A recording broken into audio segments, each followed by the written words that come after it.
दोपहर का समय था। श्री राम, सीता और लक्ष्मण वन में बैठे थे कि अचानक सीता की दृष्टि उस स्वर्णमृग पर पड़ी। उसका शरीर सोने के समान चमक रहा था, सींग रत्नों से दमक रहे थे।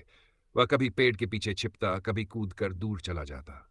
सीता मोहित होकर बोली, नाथ, ये मृग कितना सुंदर है। यदि इसे पकड़कर लाएं तो हमारे आश्रम की शोभा बढ़ जाएगी। यदि ये जीवित न मिले तो इसकी खाल ही लाना। राम मुस्कराए बोले, सीते, यह साधारण मृग नहीं लगता, परंतु तुम्हारी इच्छा है तो मैं इसे पकड़ लाता हूं।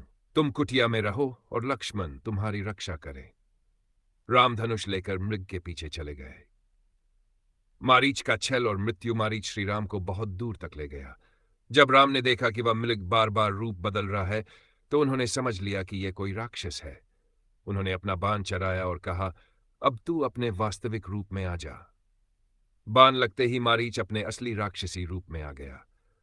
मृत्यु के समय उसने राम की आवाज में जोर से पुकारा, हा लक्ष्मण, हा सीते, और वहीं प्राण त्याग दिए।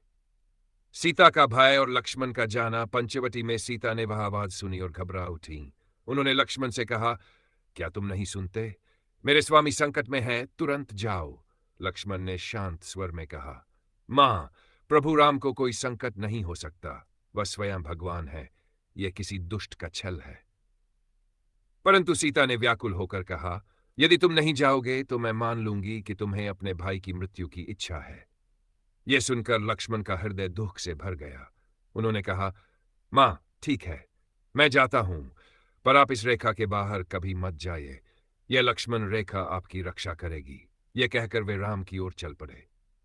रावण का साधु रूप और छल। उसी समय रावण साधु के वेश में आया। उसके हाथ में कमंडल था और मस्तक पर चंदन का तिलक। वह कुटिया के द्वार पर खड़ा होकर बोला, भद्रे, भिक्षां देहि। सीता ने भीतर से कहा, आचार्य, भीतर आइए और भिक्षा ग्रहण कीजिए। रावण बोला, देवी, मैं ब्राह्मण हूं, पर गृह में प्रवेश नहीं करता। तुम बाहर आओ और भिक्षा दो। सीता धर्मपालक थीं। उन्होंने सोचा, भिक्षु को बिना दान दिए लौटाना अधर्म है। वे लक्ष्मण रेखा पार करके बाहर आईं। तभी रावण ने अपने असली रूप में आकर कहा, अब मैं लंका का राजा रावण हूं, मैं तुझे अपने साथ ले जा रहा हूं।